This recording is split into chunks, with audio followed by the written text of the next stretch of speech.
Basag ko yung phone case ko. Samahan niyo kong palitan itong setup na to. Gusto ko pa naman tong binili ko na to kasi yung case mismo, meron na siyang protection. Kaso nga lang, nahulog ko siya.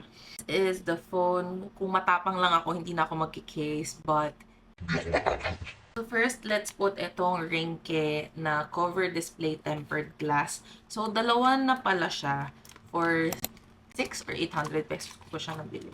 About this is meron na kasi siya nitong guide. So, mas madaling ilagay yung tempered. Number 1 is to remove daw itong sticker at the back. Is it directly na? Yan, nag-install na siyang mag-isa. Shucks, parang may dumi. Tok-tok, hindi ko matanggal.